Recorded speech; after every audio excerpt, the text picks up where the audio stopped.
Hello, everyone. Welcome back to Mindful Peace with Dr. Antonia. I am a doctor of nursing practice with specialty in psychiatry and mental health and an expert in peace and conflict resolution. If you have ever asked yourself, why do I get angry so fast? Why do small things feel overwhelming? Or why do I react before even thinking? You are not alone. A lot of us are guilty of this. So today we will be talking about stress, trauma, and anger and how these three are related. So there's a hidden chain that connects the three. This connection is often misunderstood. And when we don't understand it, we blame ourselves, we blame each other. Awareness is the first step to peace. Let's start with stress. Stress is not just being busy, it's not just having a long to do list, because a lot of us use that word. I have a lot to do, I'm stressed up, I'm stressed up. Stress is what happens inside your body and your brain. When you feel overwhelmed, when you feel unsafe or under pressure, you need to take a break and see what's going on. Stress shows up as tight shoulders. Sometimes we have headaches, and this is common. You have those headaches that will not go away even when you take Tylenol or take ibuprofen. There's also racing thoughts. All these are symptoms of stress. And when stress becomes constant, your nervous system stays on high alert. That's where the chain begins. So this chain that we are talking about starts with stress. Trauma is not just one big event.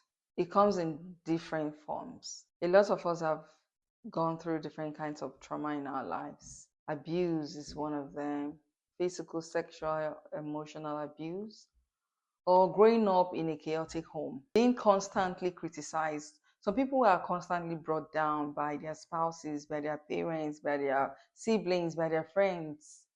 This is trauma. Experiencing neglect can be traumatic. Living in fear, instability, or loss can be traumatic. Trauma is what happens when stress has no relief. This is when your brain learns that you must always be alert, you must always protect yourself, you must always react fast. Trauma trains the brain to survive, not to stay calm. So if you've ever thought, why do I overreact? Or why can't I just let things go? This is the reason why. It is not weakness, it is conditioning. This is how your brain has been conditioned. The third part is anger. This is often the final link in this chain. Anger is often judged because people judge the reaction, but they don't see the underlying factor. People say, calm down, stop being angry, you are too emotional. But the truth is, anger is usually secondary.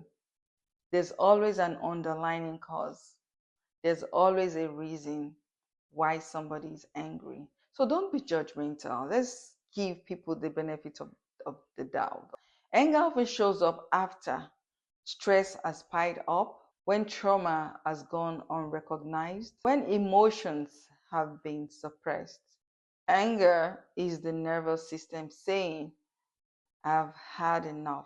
It must have been a build-up of stress before you get to that point. Let's think about the last time we felt angry. Before you got angry, were you tired or were you hurt? Were you overwhelmed or were you unheard? Did you feel neglected by people around you?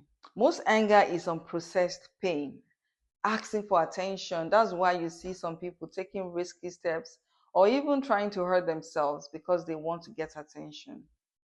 They will do anything to get the attention of people around them. Here's the chain, simple and clear.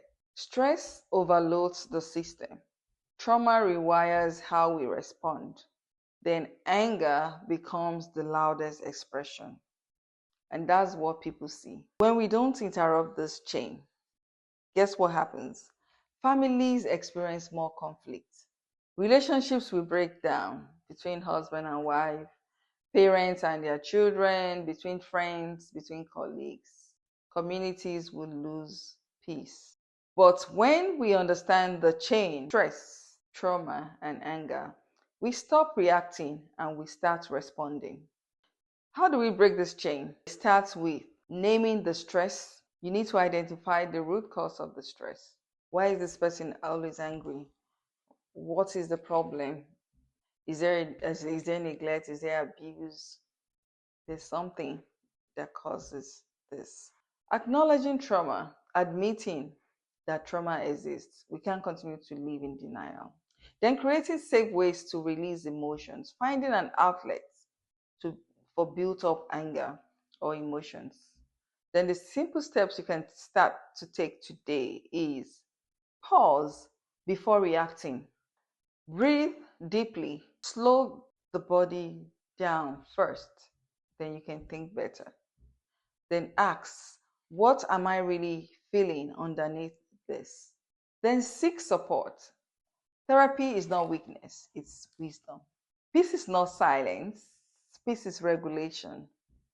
Healing stress and trauma is how we reduce stress, how we reduce anger, and build peace in ourselves, our families, and our communities. If this video helped you, please like it, share it with someone who needs it, and subscribe to Mindful Peace with Dr. Antonia for more conversations on mental health, peace, and emotional well-being. Don't just view it, subscribe so you know when I upload a new video.